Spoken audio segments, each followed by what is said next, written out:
बिहार में चुनावी बुखार चढ़ चुका है और सियासी पारा 7वें आसमान पर है। सरकार और विपक्ष के बीच में जो तू तू मैं है वो शुरू हो चुकी है। एक तरफ रोजगार मेलों की धूम है तो वहीं दूसरी तरफ विपक्ष का तंज है। तो आइए चलते हैं बिहार की इन सियासी रणभूमि में, जहां वादों की बौछार है और तंजों की तलवार है और एक साथ ये चमक रही है।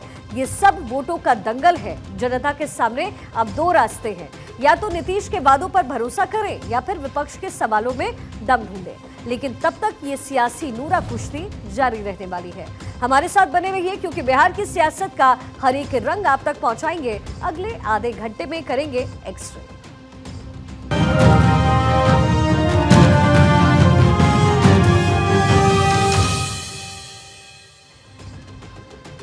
और शुरुआत प्रधानमंत्री नरेंद्र मोदी के दौरे के साथ। प्रधानमंत्री मोदी के 11 साल में 93वें दौरे को लेकर के एक तरफ जहां पर एनडीए में उत्साह, तो वहीं विपक्ष इसे पुरानी योजनाओं की रीपैकेजिंग करने की कोशिश और नीतीश कुमार के खोए हुए जनाधार को फिर से वापस पाने की जुगत बता रहा है। एक रिपोर्ट आपको दिखाते हैं।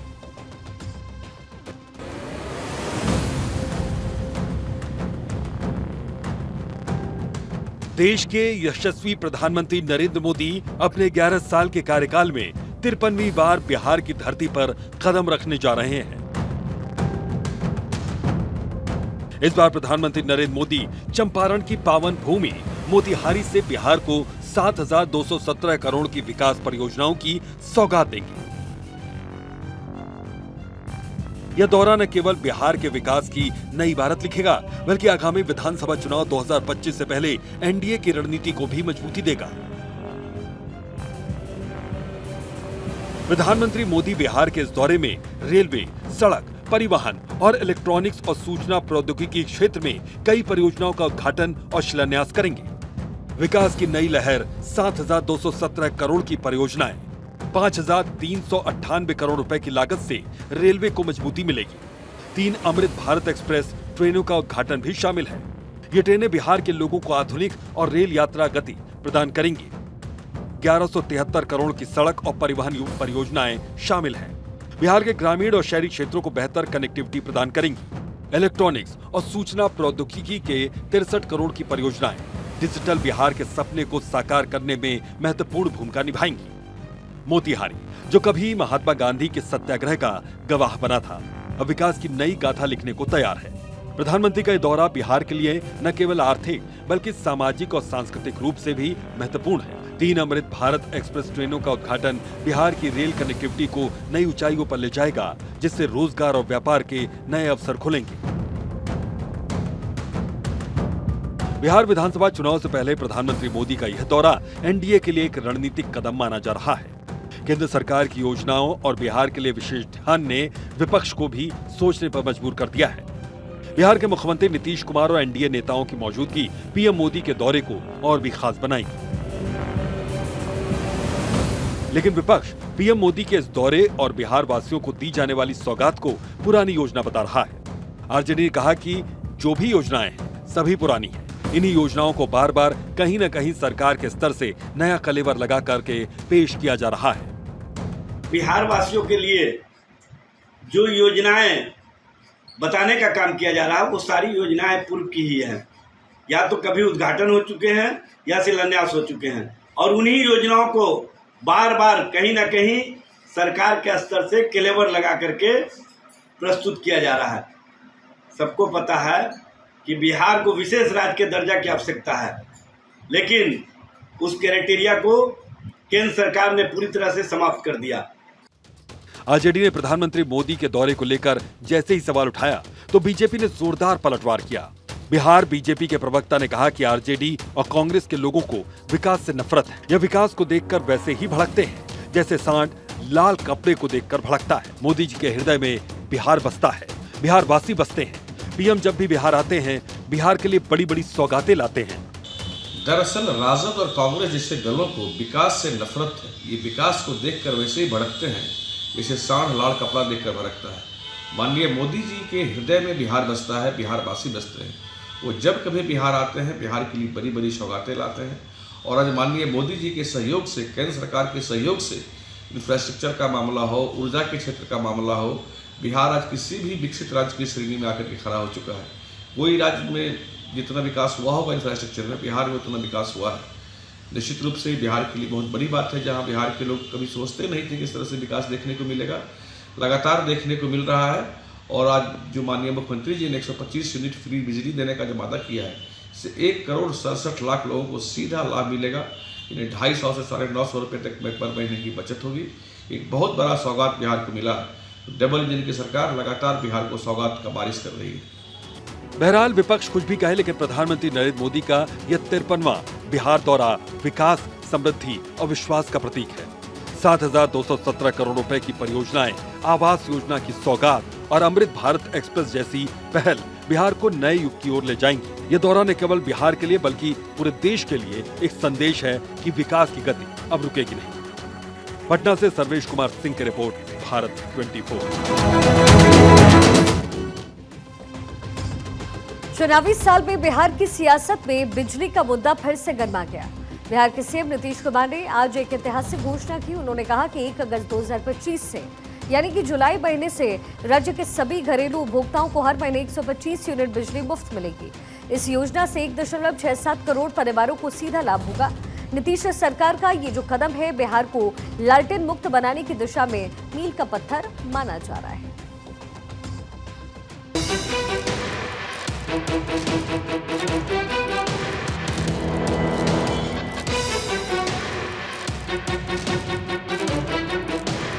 नीतीश कुमार ने इस घोषणा को सोशल मीडिया प्लेटफॉर्म एक्स पर साझा करते हुए कहा, हम शुरू से ही सस्ती दरों पर बिजली उपलब्ध करवा रहे हैं। अब 1 अगस्त 2025 से 125 यूनिट तक बिजली मुफ्त होगी, जिससे 1.67 करोड़ परिवारों को लाभ मिलेगा।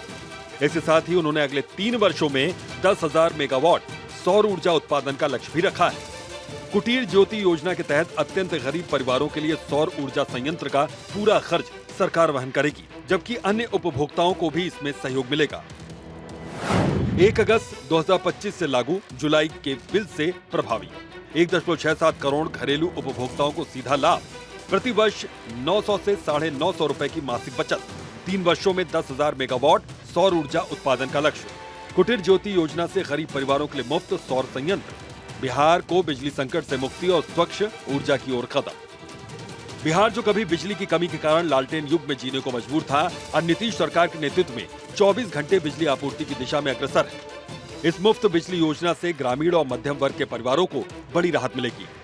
अनुमान है कि प्रति परिवार 900 से 950 रुपए की मासिक बचत उनकी होगी, जो महंगाई के इस दौर में एक बड़ा आर्थिक सहारा साबित होगा।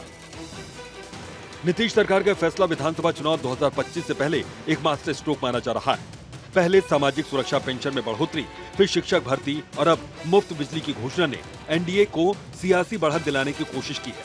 हालांकि विपक्ष इसे चुनावी रणनीति का हिस्सा बता रहा है। आरजेडी नेता तेजस्वी यादव ने पहले ही 200 यूनिट मुफ्त बिजली देने का वादा किया था, जिसके जवाब में नीतीश सरकार ने 125 यूनिट की घोषणा कर बाजी मारने की कोशिश की है। यही नीतीश कुमार जी बयान देते थे कि मुफ्त में बिजली नहीं देना चाहिए। तेजस्वी बोला 200 यूनिट फ्री में बिजली देगा, तो आज नकलची सरकार ने नकल की।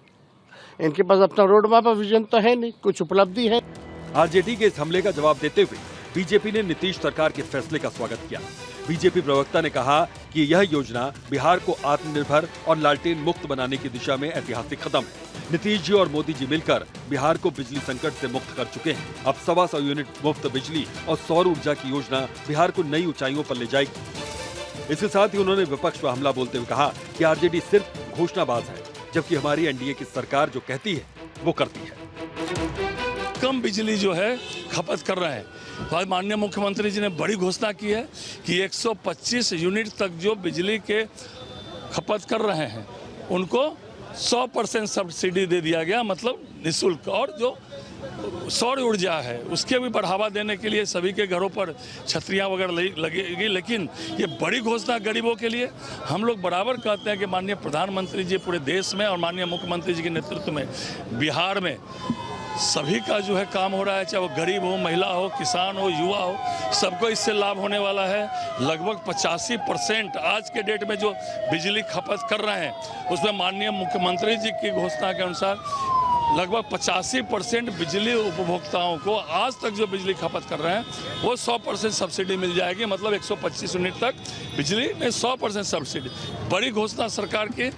वहीं नीतीश कुमार के इस फैसले का जीतन राम मांझी ने खुलकर स्वागत किया और कहा कि नीतीश सरकार जनता का बखूबी ध्यान रखती है। बहुत बड़ी योजना है, जनता के हितों में हमेशा एनडीए सरकार खड़ी रहती है। 125 यूनिट इन्होंने माफ किया, फ्री कर दिया है, ये स्वागत योग्य बात है। और मैं समझता हूँ कि इससे राजस्व में कोई कमी नहीं होगी। कारण है कि हमारे बिजली वाले जो कर्मचारी लोग हैं, नीचे के लोग भ्रष्टाचार में डूबे रहते हैं, वो सरकार को रेवेन्यू पर ध्यान नहीं देते हैं और लोग अपना ढंग से काम कर ही लेते हैं।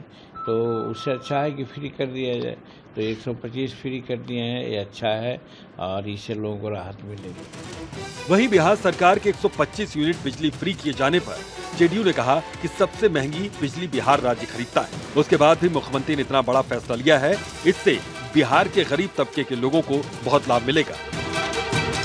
माननीय मुख्यमंत्री नीतीश कुमार जी का यह निर्णय कि घरेलू उपभोक्ताओं को किसी भी जाति और धर्म के लोग हों 125 यूनिट तक बिजली निःशुल्क, सबसे महंगी बिजली हम खरीदते हैं, सब्सिडी देते हैं, हम घोषणा नहीं अमल करते हैं, चूंकि हम निश्चय की सरकार के हैं।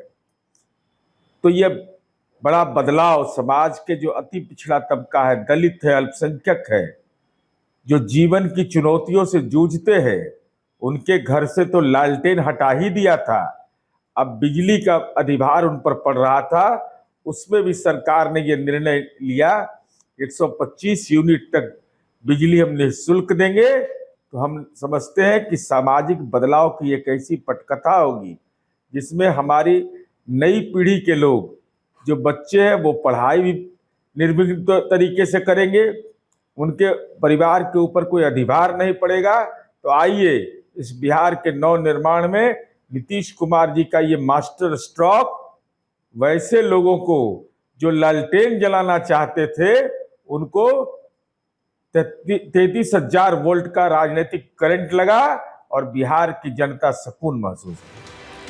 बहरहाल चुनावी साल में नीतीश कुमार का ये बड़ा फैसला सत्ता पक्ष के लिए मास्टर स्ट्रोक साबित होगा या विपक्ष के आरोपों के बीच बैकफुट पर ले जाएगा, यह आने वाला समय ही बताएगा। लेकिन इतना जरूर है कि बिहार में 125 यूनिट फ्री बिजली का ऐलान आने वाले चुनावी समीकरण को जरूर बदल सकता है। पटना से सर्वेश कुमार सिंह की रिपोर्ट, भारत 24। सावन के पवित्र महीने में मांसाहारी भोज के आयोजन को लेकर बिहार विपक्षी दल आरजेडी और कांग्रेस ने जेडीयू और बीजेपी पर तीखा हमला बोला। ये विवाद बिहार विधानसभा चुनाव 2025 से ठीक पहले सियासी माहौल को और गर्म कर रहा है। एक रिपोर्ट दिखाते हैं। भोजन बनल हो, बढ़िया भोजन हो, सावन के भी इंतजाम हो। बिहार की सियासत में एक बार फिर से हंगामा मच गया है और इस बार विवाद का केंद्र है केंद्रीय मंत्री और जेडीयू सांसद ललन सिंह की मटन पार्टी। दरअसल ललन सिंह ने लखीसराय के सूर्यगढ़ा में 472 करोड़ रुपए की सड़क और पुल निर्माण परियोजनाओं के शिलान्यास के मौके पर एक रैली का आयोजन किया। रैली के बाद जेडीयू कार्यकर्ताओं और समर्थकों के लिए मटन भोज का इंतजाम हुआ। सोशल मीडिया पर वायरल एक वीडियो में ललन सिंह मंच से मटन और शाकाहारी भोजन की व्यवस्था की घोषणा करते नजर आए। उन्होंने कहा जो मटन खाना चाहते हैं वो खा सकते हैं और जो शाकाहारी हैं उनके लिए भी व्यवस्था है। इसके बाद आयोजन में पहुंचे सैकड़ों कार्यकर्ताओं ने मटन भोज का लुत्फ उठाया। हो, बढ़िया भोजन हो, सावन के भी इंतजाम हो, सावन वाला भोजन के भी हो, आज ये सावन नहीं मनावा हम गुरु है। सावन के महीने में मांसाहारी भोज का आयोजन विपक्ष के लिए एक बड़ा चुनावी मुद्दा बना। आरजेडी और कांग्रेस ने इसे हिंदू आस्था का अपमान बताते हुए जेडीयू पर निशाना साधा। लालू की बेटी रोहिणी आचार्य ने भी सोशल मीडिया के जरिए जेडीयू पर हमला किया। विपक्ष ने पिछले साल के विवादों का जिक्र करते हुए बीजेपी की चुप्पी पर सवाल उठाए। पिछले साल सावन में लालू प्रसाद यादव ने राहुल गांधी को मटन खिलाया था और नवरात्र में तेजस्वी यादव के मछली खाने की वीडियो पर बीजेपी और जेडीयू ने जमकर हंगामा किया था। अब उसी तरीके का विवाद ललन सिंह की मटन पार्टी को लेकर खड़ा हुआ। आरजेडी कह रही है कि तेजस्वी यादव मुकेश सहनी मछली खाते हैं तो नेशनल न्यूज बन जाता है। लालू यादव जी राहुल गांधी को मटन पार्टी देते हैं तो इंटरनेशनल न्यूज बन जाता है। और अब ये ललन सिंह सावन में मीट पार्टी दे रहे हैं तो बीजेपी वाले चुप क्यों हैं? मुकेश सहनी जी तेजस्वी प्रसाद यादव जी को मछली खिलाए तो नेशनल न्यूज बन जाता है। लालू प्रसाद यादव जी सावन के महीने में राहुल गांधी को मीट पार्टी दे तो इंटरनेशनल न्यूज बन जाता है। अरे हिंदू धर्म में तो मीट मछली खाना सामान्य सी बात है। और सावन के महीने में अगर ललन सिंह जब अपने पूरे संसदीय क्षेत्र में मीट पार्टी देते हैं और बीजेपी के जो नेता हैं वो हड्डी समेत मीट चबा करके खा जाते हैं, तो बीजेपी वाले सारे चुप हैं। सावन के महीने में ये मीट पार्टी, मौनी बाबा क्यों बने हुए हैं बीजेपी वालों ने? बिहार की सियासत में भोजन से जुड़े विवाद कोई नई बात नहीं है। अब ललन सिंह की मटन पार्टी ने विपक्ष को जवाबी हमले का मौका दे दिया। ऐसे बीजेपी केंद्रीय मंत्री के इस आयोजन पर अपने बचाव में उतर गई। उन्होंने कहा कि जो सावन मानने वाले लोग हैं उनके लिए अलग से व्यवस्था थी और जो सावन नहीं मानने वाले लोग थे उनके लिए अलग भोजन की व्यवस्था थी। हिंदू धर्म इतना विशाल है कि सबको सहूलियत देता है। ललन सिंह ने वैसा कुछ नहीं किया जैसा लालू यादव ने सावन में राहुल गांधी को मटन बनाना सिखा रहे थे और तेजस्वी यादव हेलीकॉप्टर में बैठकर मछली खा रहे थे।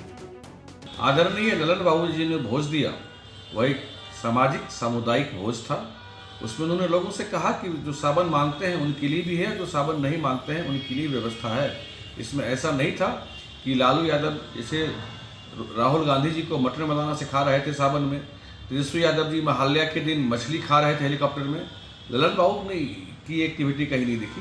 उन्होंने लोगों पे छोड़ा कि जिनका इनमें आस्था हो वो खाएं, जिनका नहीं आस्था हो नहीं खाएं। ये हिंदू धर्म की विशालता है कि वो लोगों को इस तरह की इजाजत देता है। बहरहाल बिहार में चुनावी साल है तो सत्ता पक्ष और विपक्ष में आरोप प्रत्यारोप का दौर भी तेज हो गया। ललन सिंह की मटन पार्टी का ये विवाद धार्मिक और सांस्कृतिक मुद्दों को लेकर एनडीए और विपक्ष के बीच नई जंग छेड़ सकता है। सवाल ये है कि क्या ये विवाद केवल सियासी शोर है या इसका असर बिहार की जनता और मतदाताओं पर भी पड़ेगा। फिलहाल ये मुद्दा सोशल मीडिया से लेकर सियासी गलियारों तक चर्चा का केंद्र है। पटना से अस्मत सिन्हा और सर्वेश कुमार सिंह की रिपोर्ट, भारत 24।